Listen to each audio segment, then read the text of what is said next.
Hi. So, B patch just came for TFT patch 12.12. Looking at the changes, Lillia actually got some really nice. She got a nice bug fix and increase in damage. Well, more like an adjustment in damage. So, I think she's actually going to be one of the only 2-cost reroll carries. And so, I saw Kyun playing Lillia reroll with like Blood Firster, Giant Slayer, Archangels, some weird crazy build. Um, so I already tried 2 variants of Lillia carry, and I wanted to present it and showcase off this sort of guide. So the link will be in the description for this guide. Let's dive into it. So the strongest build I would say is going Cavaliers with her, because you can go. If this build, your synergies are 3 Cavaliers, 3 Mage, 2 Scale Scorn, 2 Guild. Yeah, like those are really good synergies. So Lily is really nice and tanky. The one thing she lacks in this build is AP. So the main thing for both builds is that she needs healing. You can either run Gunblade or BT. I personally like Gunblade because the little extra AP, plus she can help keep the rest of your frontline alive.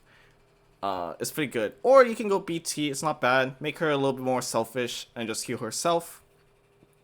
Archangels, I would say, is probably the best AP item because she keeps on scaling in the fight. Because Cavaliers, she should be able to survive relatively long. So there's that. Titan Resolves is nice. It gives her even more AP and makes her even more tankier. Some other items aren't bad. Like I would say Spark is probably like the 4th best alternative. Any other sort of like AP or mana items are pretty good as well. Assuming you hit Braum, assuming you hit a lot of Brahms, you want to put your tank items on Brahms. So any extra like vests or cloaks, slap it on Braum. Augments wise, anything to do with like AP is pretty good. So like Jewel Lotus, Axiom, Ascension, Blue Battery, Ludens, all pretty good. So there's that. Let's go to the level 8 board. So last slide was the capped or ideal level 6 board. Here is a capped / ideal level 8 board. So you can run Hecarim plus Zoe. Zoe's great. Even with just 3 Mage, she is super helpful to your team. Hecarim is nice to give you the extra 4 Cavalier and make your team even more tanky. You don't have to fully... You don't have to go like 4 Cavalier. You could get rid of Nunu, maybe Hecarim for Bard for the extra guild, Heimer and Lulu potentially for that trainer if you hit him early, Ornn for more CC, and also there's a Bruiser with Silas. So there's that. The other alternative is not as strong. I tried this build as well, but I would say it's mainly if you hit like Mage Confidence at 2-1. If you get Mage Confidence as your augment at 2-1, you're a lot more likely to 3-star all your mages, which isn't bad. So there you go.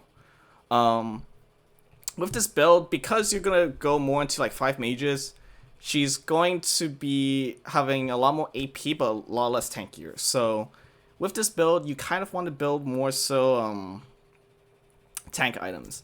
So Spark, I still like Titans. I feel like Titan Resolve is still one of the better items. Spark is really nice. With this build, actually I would say Quicksilver isn't bad. Actually, both builds I would say Quicksilver isn't bad because she's frontline. She'll be very susceptible to CC. But with this build, because Quicksilver, because she's not as tanky, Quicksilver can give her some nice stats as well. So she'll always be pumping damage. What else? Yeah, so tank items will be on Silas. What else? Roughly the same augments as before. But with this build, you can only have 2 Cavalier, so you will not be as tanky as the Cavalier build. Fortunately, though, you will be doing a lot more damage with both Lillia and Rise, I would say. You also get that extra little bit of healing from Nami, so it's not bad. For a Cat to level 8 board, it's pretty tough. Ideally, you hit Zoe and Bard, because Zoe would be better than Vlad. You can hit Olaf for that Scale Scorn plus Bruiser, and you can hit Bard for that Guild plus Mystic. So, really hard to get a Cat to level 8 board. If you can't find Zoe or Bard, you could run more Cavaliers, like Hecarim and Nunu. You can run Ornn for the extra CC. You can run Hyman and Lulu for trainer as well. So roughly the same flex units. So yeah, it's not too bad, but it'll be pretty hard to hit. But if you're lucky enough to maybe hit like a Zoe or Bard off stage 4 carousel, you can set yourself up pretty well. Just want to mention that this sort of presentation guide is very similar to Ramblin's, because I was looking at his tier list on how to make, what's it called, on the set 7 comps. So style is very similar because I took a lot of inspiration from that. But yeah, so hope you enjoyed. If you have any questions, please leave in the comments down below. And good luck with your climb. Thank you so much, and take care.